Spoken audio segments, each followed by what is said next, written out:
बार बार आचार्य समझाते हैं और आपको समझ में भी आने लगता है। तब जब ठोकर खा करके आप संभलने की कोशिश करते हैं, लेकिन तब तक तो क्या चिड़िया चुग गई खेत। इसलिए गलत कार्य करने के पहले ही सोचें।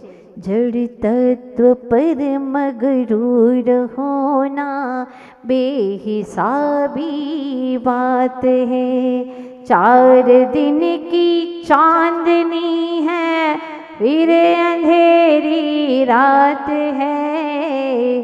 जड़ तत्व पर मगरूर होना बेहिसाबी बात है।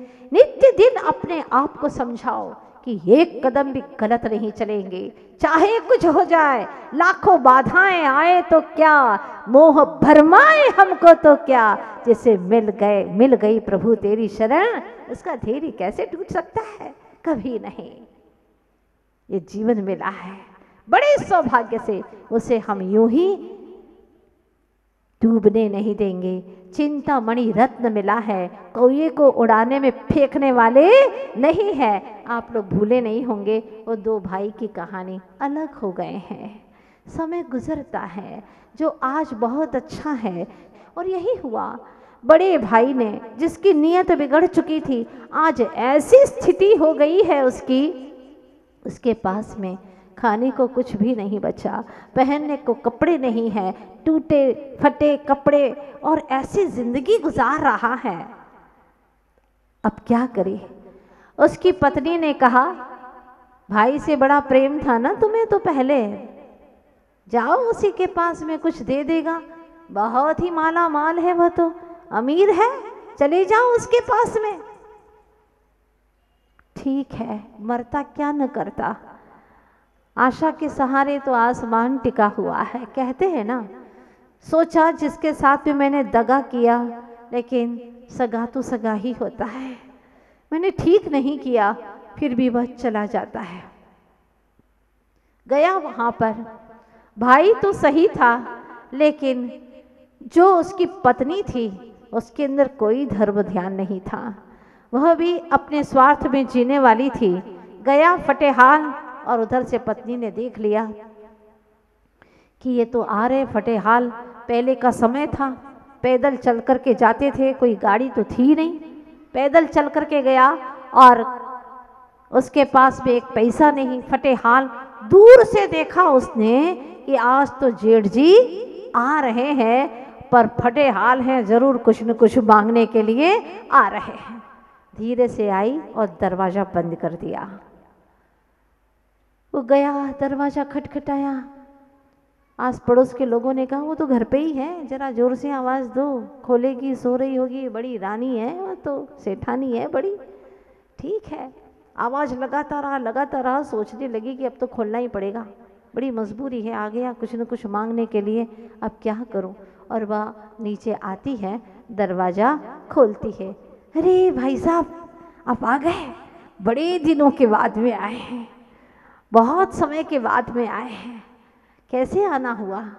तब वह बताते हैं कि बहुत मुश्किल से यहाँ तक आया हूँ, 2 दिन का भूखा हूँ, पैदल चल कर के आया हूँ यहाँ तक, कुछ भी बैलगाड़ी भी नहीं रही मेरे पास में, खाने को कुछ बचा नहीं है, और बहुत फटेहाल हो गया हूँ, कुछ मदद मिल जाए। पहले तो आप ऐसा करो, कुछ खिला दो मुझे, 2 दिन का भूखा हूँ। तब वह कहती है, भाई साहब, मैं आपको तो बहुत प्रेम से खिलाती, आदर सम्मान के साथ में खिलाती, लेकिन क्या करूं मैं? आज सवेरे ही गेहूं पीसने के लिए जब गई थी तो मैंने देखा, क्या देखा तुमने? मैंने ये देखा कि एक बहुत बड़ा चूहा आया, बिल से निकला और सारा चक्की का ऊपर का पार्ट अपनी चोंच में दबा करके लेकर के गया और बिल में घुस गया। अब करूं तो क्या करूं, आटा ही नहीं है घर में, ये तो आपको ज़रूर रोटी खिला देती। बातों बातों में लगाया, और तब वह सोचता है, अब तो यहाँ कुछ भी मिलने वाला नहीं है, क्योंकि इसकी बातों से ही लग रहा है अब क्या खिलाएगी ये। बातों में ही इतनी दरिद्रता है तो भोजन क्या करा सकती है ही नहीं उसके पास में कुछ भी। कोई बात नहीं, मेरे ही कर्म का उदय आ गया है, ऐसे जो मैंने किया था उसका फल मुझे भोगना पड़ रहा है। बैलगाड़ी खाली भी होती तो मान सकती थी, उसने भी अपना दिमाग लगाया, पढ़ी लिखी थी, लेकिन बैलगाड़ी भरी थी और चाहे कितना ही बड़ा पक्षी क्यों ना हो, लेकिन चोंच में भरी बैलगाड़ी को दबा के नहीं जा सकता, नहीं उड़ सकता। मैं मान ही नहीं सकती, ऐसा कैसे हो सकता? कभी इतिहास में मैंने पढ़ा ही नहीं ऐसा। ऐसा कैसे हो सकता है? ऐसा हो सकता है, ऐसा ही हुआ है, ऐसा ही हो सकता है। अरे ऐसा कैसे हो सकता है? आप पागल तो नहीं हो गए? पागल मैं नहीं हुआ हूँ, पागल तो तू हो गई है।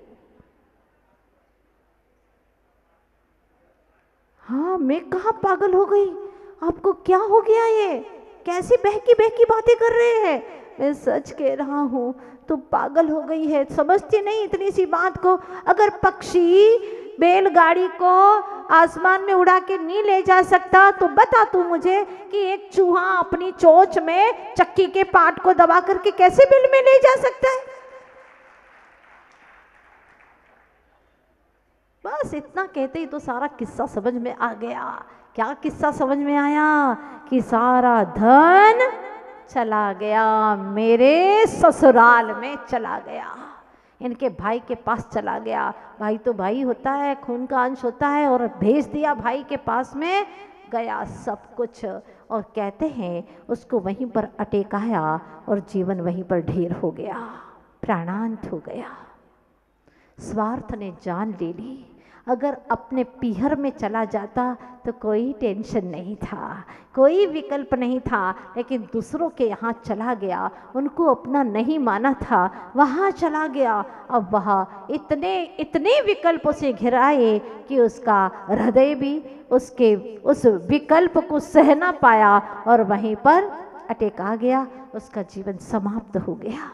ये छोटी सी कहानी कहती है, अपने जीवन को संभालो और वसुधैव कुटुंबकम की भावना भाओ। साधर्मी है तो साधर्मी से पूरी तरह से प्रेम करो, उतना जितना कि आप अपने आप से प्रेम करते हैं, तभी हमारा यह जैन धर्म जीवित रह सकता है। हम अपने साधर्मी से प्रेम करें, हम अपने तीर्थों से प्रेम करें, हम अपने 6 आयतनों से गुरु कुदेव कुधर्म को छोड़ करके सच्चे देव, सच्चे गुरु, सच्चा धर्म और उनके तीनों को मानने वाले ऐसे 6 आयतनों के प्रति समर्पित हो जाएं, क्योंकि हमें जैन कुल का जन्म ही इसीलिए मिला है कि हम अपना जीवन जैन धर्म के नाम पूरी तरह से समर्पित कर दे, क्योंकि ऐसा अनूठा अद्भुत अप्रतिम जीवन जो हमें मिला है वो दोबारा मिलना बहुत मुश्किल है। इसीलिए जिनेंद्र भगवान की शरण में जाएं। आज हम देख रहे हैं हमारे तीर्थ लूटते चले जा रहे हैं। कल जो हम तीर्थ स्थानों पर बहुत स्वतंत्र होकर के रह सकते थे, धर्म आराधना कर सकते थे, सब्बेज शिखर जैसे तीर्थ क्षेत्र को, जो शाश्वत तीर्थ क्षेत्र है हमारा, उसको पर्यटन स्थल सरकार ने घोषित कर दिया है। 3 साल हो गए पर लोग अभी इससे अनजान हैं। हमें जानना होगा, आज ये है, कल वहां पर आपको तीर्थ वंदना करने के लिए भी अवसर नहीं मिल पाएगा, पूजन करने के लिए अवसर नहीं मिलेगा, क्योंकि वो पर्यटन स्थल घोषित कर दिया है। इसीलिए आप सब लोगों को जागना होगा अपने तीर्थ के लिए, अपने धर्म के लिए और इसकी रक्षा के लिए, चाहे कुछ भी करना पड़े। एक ऐसी जागृति सारे जैन समाज के अंदर हमें करनी होगी जिसके माध्यम से हम अपने तीर्थों की रक्षा कर सकते हैं। अभी सिर्फ हम अपनों के लिए जी रहे थे, लेकिन कुछ ऐसी कोशिश करें कि हम अपने जैन धर्म के लिए, और जैन धर्म क्या है, तो जन जन का धर्म है, सत्य धर्म है, प्राणी मात्र को बचाने वाला धर्म है। इसके लिए हमें पूरी कोशिश करना है और हर तरह से हर प्राणी सुखी रहे, क्योंकि अगर पर्यटन स्थल घोषित हो गया, वहां पर धड़ल्ले से हिंसा के काम होते रहेंगे, कोई बचा नहीं पाएगा, क्षेत्र दूषित हो जाएगा, वो वहां पर पवित्रता का वातावरण नहीं रहेगा। इसलिए आप सभी लोग कोशिश करें पूरी तरह से इसके लिए, चाहे कुछ भी करना पड़े, लेकिन अब हमें जागृत होना है। थोड़ा सा जो जीवन बचा है, पर इस जीवन को हमें पंचम काल के अंतिम क्षणों तक जो धर्म हमारा हमेशा रहने वाला है, वहाँ तक इस रथ को कैसे खींच करके ले जाना है, वह सारा उत्तरदायित्व जिम्मेदारी आप सब लोगों की है। जीवन का तो क्या है, आज है कल चला जाएगा, पर्याय आज है कल नष्ट हो जाएगी, लेकिन उसमें कुछ कर लो, कुछ कर गुजर लो। कहते हैं ना, किसी की 4 दिन की जिंदगी 100 काम करती है और किसी की 100 वर्ष की जिंदगी कुछ भी नहीं करती। तो हमारी 4 दिन की जिंदगी में भी कुछ हम ऐसा करके जाए, जैसे स्वार्थ में उसने तो अपना जीवन ही समाप्त कर दिया, लेकिन हम परमार्थ के लिए जिए, स्वार्थ के लिए नहीं, सीमित दायरे में नहीं, सारे वसुधा ही हमारी कुटुंब जैसी हो, ऐसा हमारे भीतर में भाव जागृत हो। सभी महानुभाव ऐसी भावना बनाएं। अंत में ध्यान रखना कि जब अर्थशास्त्री के विषय में कोई भी न्याय शास्त्री नहीं बोलता है और क्लर्क के विषय में कोई और चपरासी नहीं बोलता है, तो ये सारी बातें आपको समझ में आती है। तो धर्म के विषय में भी अधर्मी क्यों बोलता है, प्रश्न था, ये क्यों बोल रहा है, ये प्रश्न है हमारे सामने, क्योंकि वह अपने आप को धर्मात्मा साबित करना चाहता है, लेकिन कहने मात्र से, क्रियाओं के मात्र से धर्मात्मा साबित नहीं हो सकता। हमें भीतर से धर्म को उद्घाटित करना होगा, जिनेंद्र भगवान की वाणी को समझना होगा और अपने भीतर में अवतरण करना होगा धर्म का। अंतिम में ध्यान रखिएगा, है आज यहाँ कल कहाँ रहे, कल कहाँ रहे यह कौन कहे, दरिया का पानी बहता है मालूम नहीं किस और बहे, लाखों ही पैसे वाले थे मिल गए जमीन के पैदे में, सोचो तो दुनिया में जीवित कितनों के नाम निशान रहे, कितनों के नाम निशान रहे, किसी का नाम निशान जीवित नहीं रहा। बड़े बड़े चक्री आए चले गए, उनका भी नाम नहीं रहा, तो हमारा कहाँ से रहेगा। लेकिन जब तक ये पर्याय है, कुछ कर गुजरे, बस यही भावना है। जिनेंद्र भगवान के शरण में 2 मिनट के लिए प्रार्थना करेंगे सभी लोग।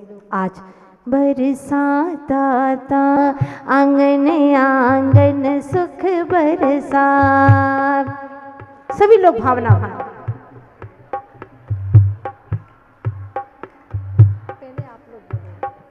प्यार अमन के फूल खिला,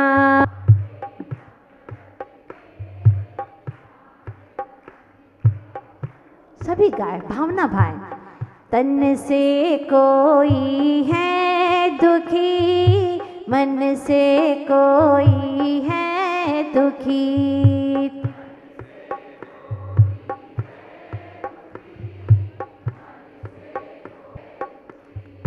हे भगवन करुणा करो, सारा जग ही हो सुखी।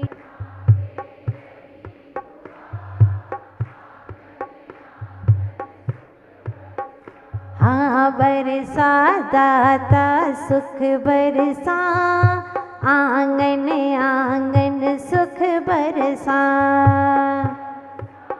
हर जीव सुखी हो, भावना करें।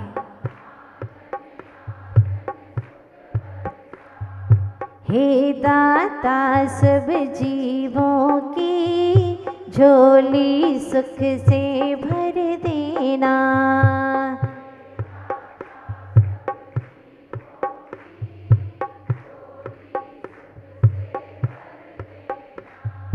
दीन दुखी लाचारों के सारे संकट हर लेना।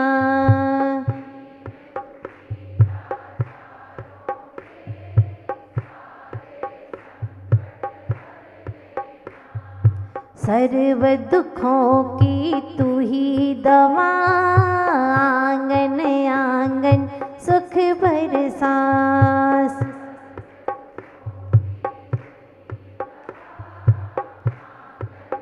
कितना अच्छा लग रहा है। हाँ बरसा दाता सुख बरसा, आंगन आंगन सुख बरसा।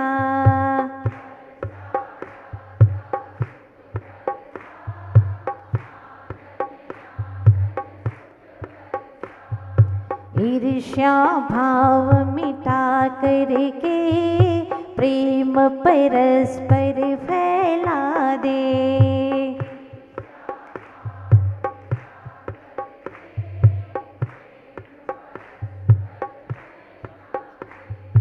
मात पिता का आदर हो, ऐसी बुद्धि प्रगटा दे।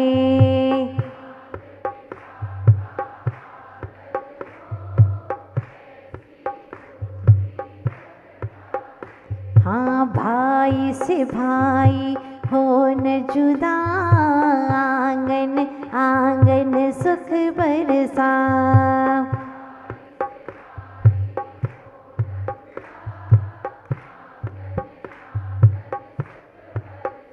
हाँ बरसा दाता सुख बरसा, आंगन आंगन सुख बरसा।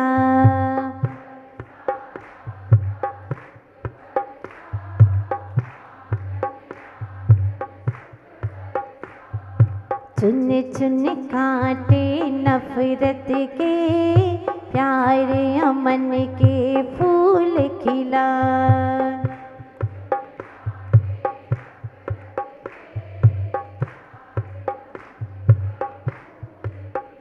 हाँ चुन चुन कांटे नफरत